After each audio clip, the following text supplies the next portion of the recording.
celebrate this year. I hope that you're having a good time with your family and your friends, or just by yourself if that's the company that you prefer. I thought in today's video we would talk a little bit about some Christmas legends from around the world, because this time last year I was in Iceland for Christmas. About this time, I think I left on Christmas Day. Yeah, but that's like when the Christmas celebrations start, so it was really like the whole time I was there, it was Christmas. And while I was in Iceland, I learned about some of Iceland's Christmas traditions and stories, and they were fascinating. I loved them. So I thought today we'd talk about that, what I learned, and some other cool stories from around the world. So if I mentioned your culture, your country, let me know what you thought, or if the information I read was wrong. So that's what we're gonna do today. And I have, like, you know, a article about stuff. So the first thing I'll talk about is the Yule cat. Iceland's Yule cat. And every year in Reykjavik, the capital, they put up the Yule cat, like a big statue. So I saw him, and I'll put in a picture. This is the Yule cat. He's massive. She. The Christmas cat is based on a poem written by poet Johannes Kodlum, and it describes a really big, dangerous cat that prowls around the snowy countryside and catches people instead of mice, because it's so big that we're the mice. Here is the poem. You know the Christmas cat. That cat is very large. We don't know where he came from, nor where he has gone. He opened his eyes widely, glowing, both of them. It was not for cowards to look into them. His hair sharp as needles, his back was high and bulgy, and claws on his hairy paw were not a pretty sight. Therefore, the women competed to rock and sew and spin, and knitted colorful clothes or one little sock. For the cat could not come and get the little children. They had to get new clothes from the grown-ups. When Christmas Eve was lighted and the cat looked inside, the children stood straight and red-cheeked with their presents.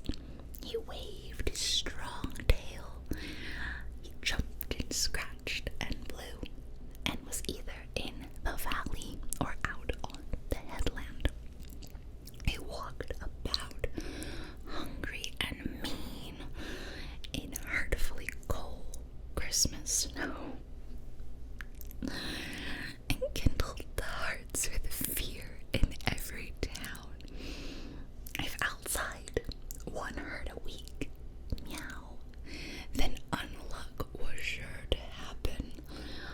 All knew he hunted men and didn't want mice. He followed the poor people who didn't get any new clothing near Christmas, and tried and lived in poorest conditions. From them he took at the same time all their Christmas food, and ate them also if he could. Therefore the women competed to rock and sew and spin, and knitted colorful clothes or one little sock.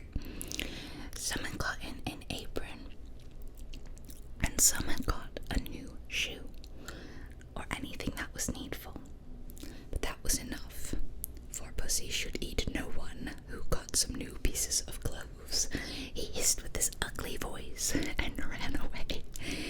still exists, I don't know.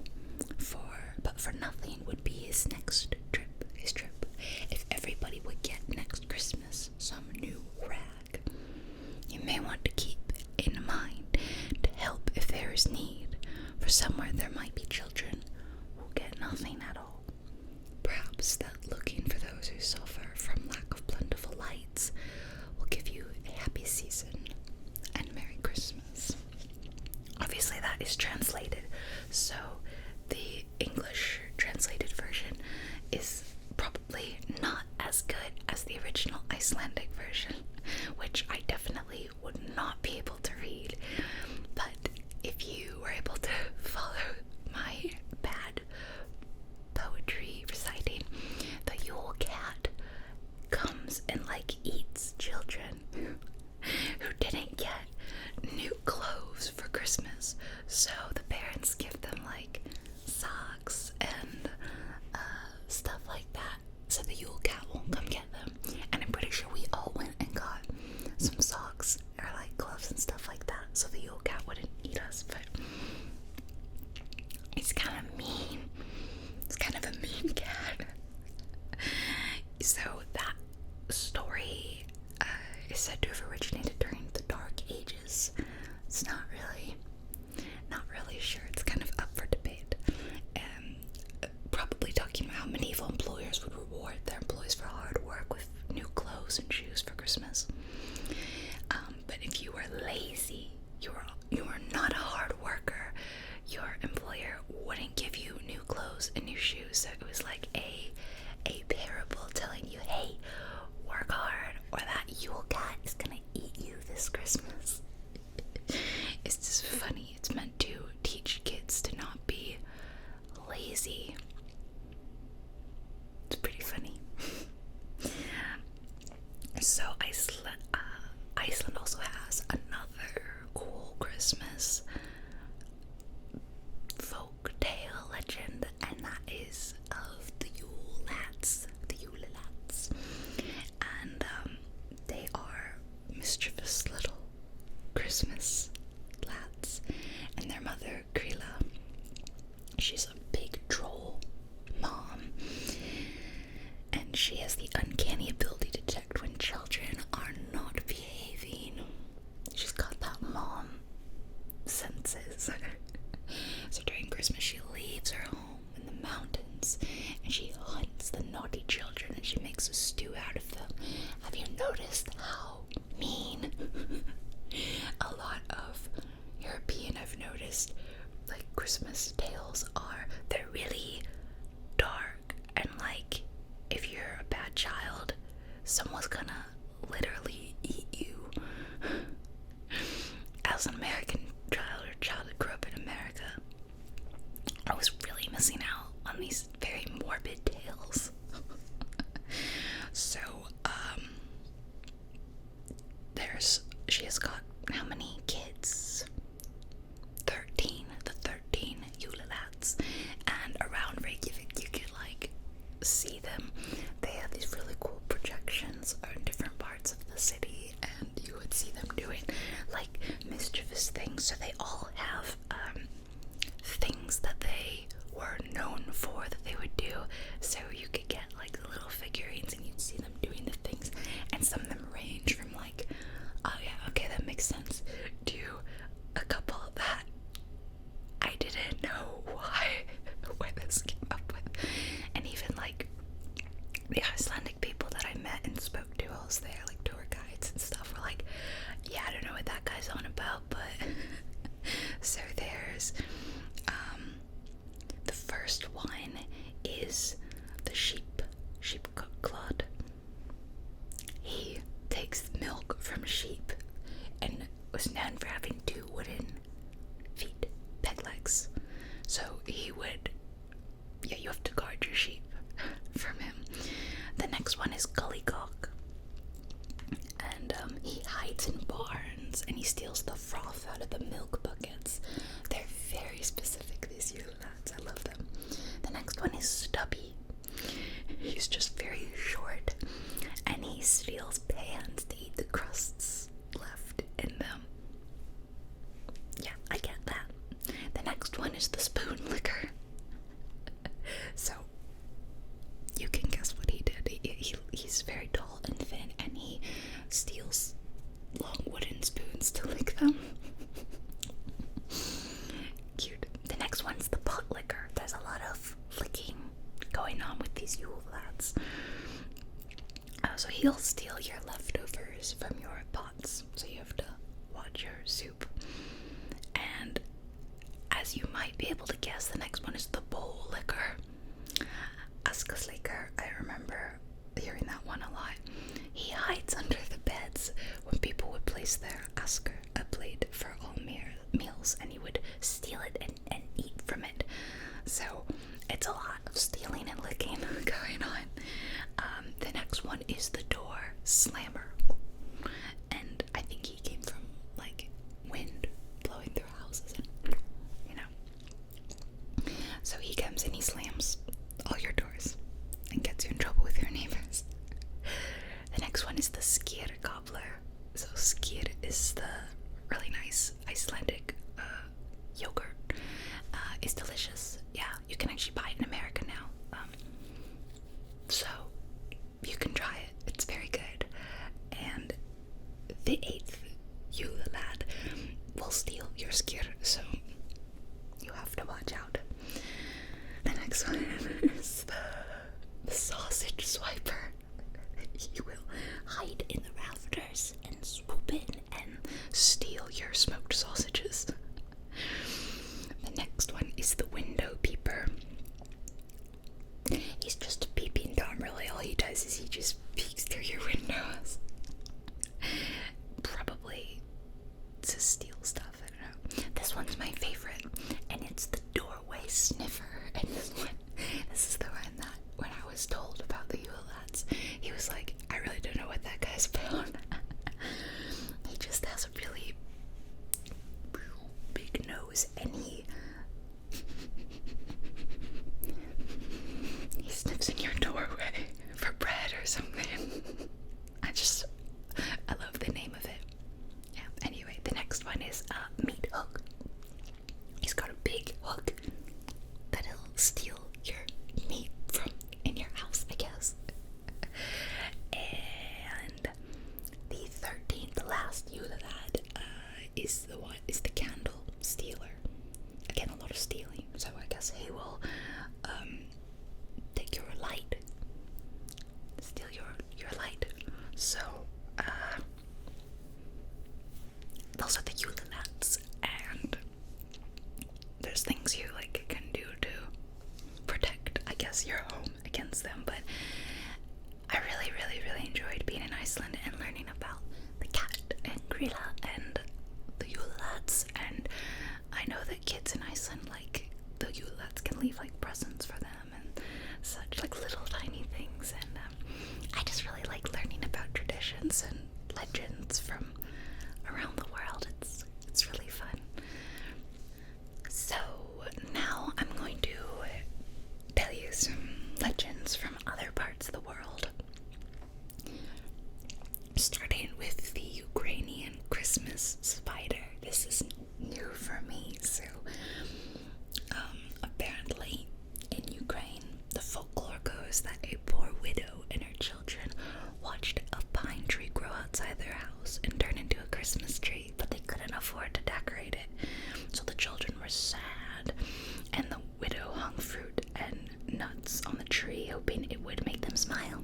And the spiders in the hut next door saw her hard work or something, and they set to work and they weaved all sorts of beautiful spider webs on the tree, silver and gold. It was very magical. And then when the kids woke up, oh my goodness, it's a beautiful Christmas spidery tree, and all the kids are very happy. So Ukrainian families celebrate by decorating their tree with spider webs. They bring good fortune. So I don't know how true that is or how common that is. I've read some of these like international kind of facts before, or even some are like regional around the US, and I've had people go, I've never heard of that. Like I remember one I think I read like 2 years ago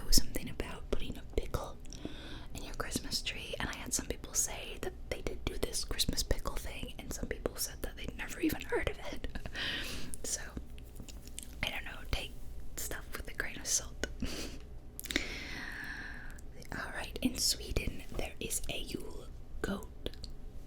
So, legend has it Santa would ride the Yule goat instead of the sleigh to deliver presents. So some even say that the Yule goat is an invisible spirit who would appear right before Christmas to make sure all the festive prep was done right.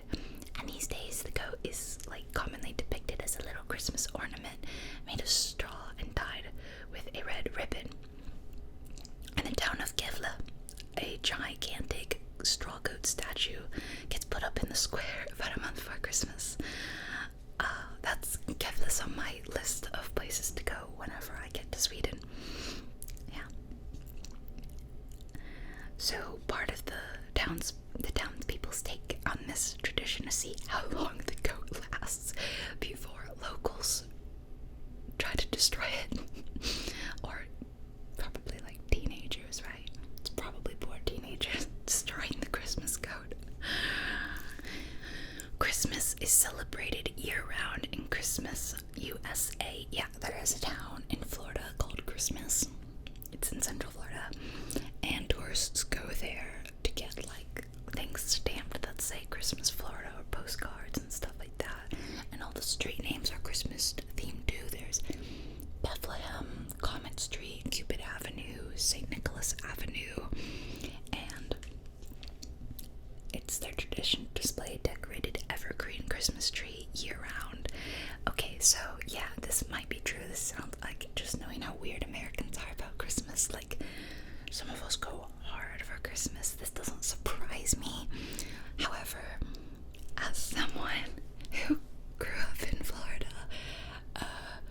I can just tell you that our Christmases don't feel Christmassy by most people's definition. I've spent many a Christmas in shorts and flip-flops. It's warm, usually. You don't want a fire. Yeah, it's not cold enough for a fire. We don't usually, almost never, do real Christmas trees. We all get artificial trees because, yeah, it's hot here. So, while you may be like, oh my gosh, it's a cute, town that celebrates Christmas year-round, yeah, it's probably freaking hot, though. You would show up in your tank top and be like, looking at this Christmas tree, yeah, it's really nice. So, take that for what it's worth. In Japan, Christmas is celebrated with KFC, Kentucky Fried Chicken. It's a big tradition. The Kentucky for Christmas ads campaign started in 1974, which was promoting fried chicken as the perfect Christmas meal. I have to agree. I love fried chicken. I mean, who doesn't? I don't know about KFC being the epitome of good fried chicken, but I've only had KFC in 2 countries, and I didn't like it in either. Maybe in Japan it's better. So, there's the traditional Japanese Christmas fried chicken. In Russia, there's many different, festivals and things going on. From swapping Santa Claus for Father Frost to a meatless Christmas Eve feast to my cat crying outside the door. who wants to be part of the Christmas celebrations? Hold on.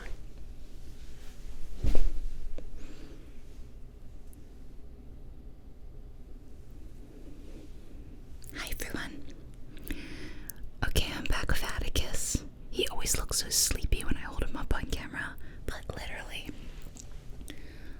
5 seconds ago, he was so annoyed.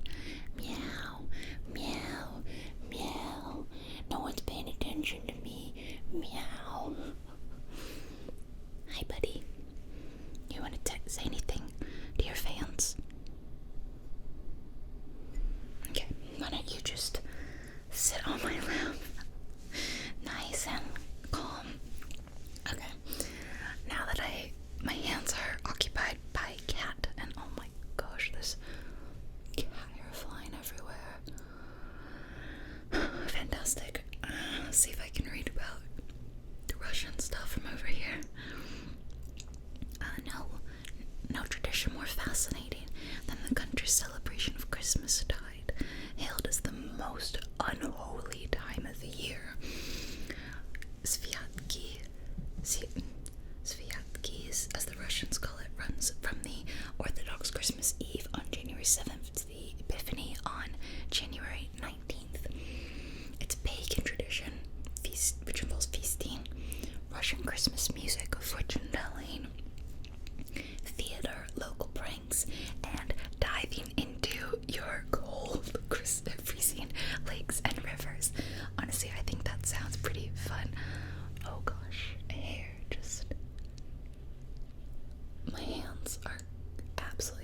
covered in little white fluffy cat hairs.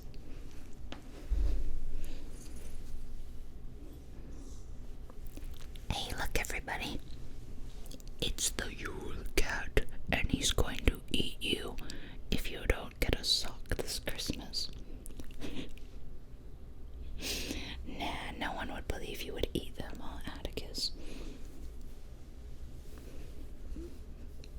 Isn't he such a baby? He's such a baby. Did you just want to cuddle with Mommy? Okay. Well, this is very sweet, but I am literally in the middle of filming.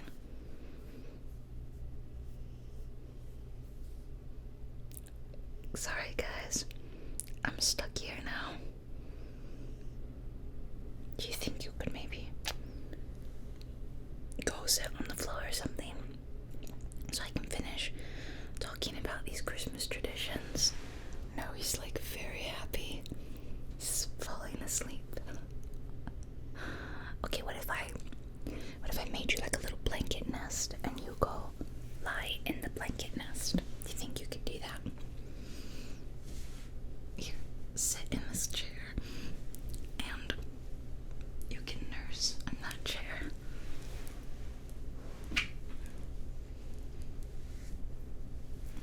Okay, I tucked him in. He's already leaving and walking around on a table. Okay, so that was Russia. Next we've got Mexico. So, Mexico's known for vibrant colors and joyous celebrations, so it's no surprise that the traditional Mexican Christmas is one of the most brilliant Christmas traditions around the world. Sorry, my cat just like jumped off a table very loudly. I might have to kick him out. Oh no, he's seen the lights. He's seen my lights. Oh dear. Go. Go. Bye. Okay. Sorry, what was I saying about Mexico? It's beautiful and vibrant, and beautifully decorated nativity scenes are a very common Christmas tradition during Christmas. Called nacimientos. Locals proudly display these elaborate nativity scenes in their homes or their gardens throughout the Christmas season, while local communities create public ones, which are usually designed by local artists and craftspeople. And more characters are added throughout the Christmas countdown. So baby Jesus gets added on Christmas Eve, and the three kings show up on January 5th. So, and the last one we have here is Australia. For all you Aussies, it says that Santa slays the waves in Australia. The Christmas season down under means sun, sea, and surf. Yeah, for Floridians too. So Christmas traditions in Australia play out across a backdrop of sunshine and barbecues. You'll 100% find more people wearing bikinis and swimwear on Christmas than Christmas jumpers. Yep. Same here, guys. Head to Bondi Beach and you'll likely spot surfers catching the swell while wearing Santa hats. In fact, back in 2015, a group of Australian locals broke the world record for the largest Santa surf lesson. 320 locals, all dressed in Santa outfits, gathered at Bondi Beach and raised thousands of dollars for surfing and a mental health charity. That sounds great. I think that everyone in Florida, maybe the people in Christmas Florida, although that's not on the beach, could take a lesson from the Aussies. I think that would be great. Alright, so that is all the cool legends and the traditions that were written down in that article.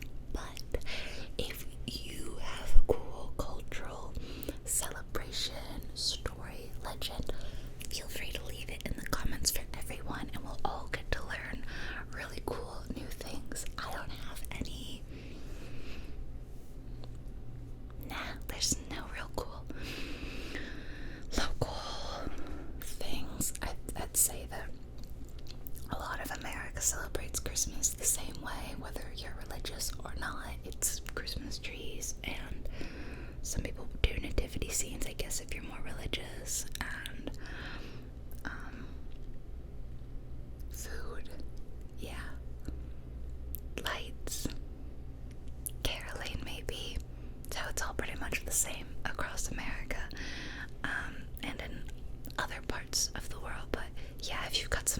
want to share, please let us know. Share with us, and we'll all learn something else. I hope you did learn something fun today. And more importantly, I hope that you just came here to relax and you're feeling relaxed and you're having a good December. You're having a good holiday season. And I hope that you enjoy the rest of your week. I will see you all later in another video on another day. Have a great weekend, everybody. Or if it's not the weekend when you're listening to this, have a great week. And sleep tight tonight. Drink lots of water. Tuck yourself into bed. Play your favorite game. Light a candle. You know, all that important me time, self-care stuff, okay? Alright. Love you guys lots. And Merry Christmas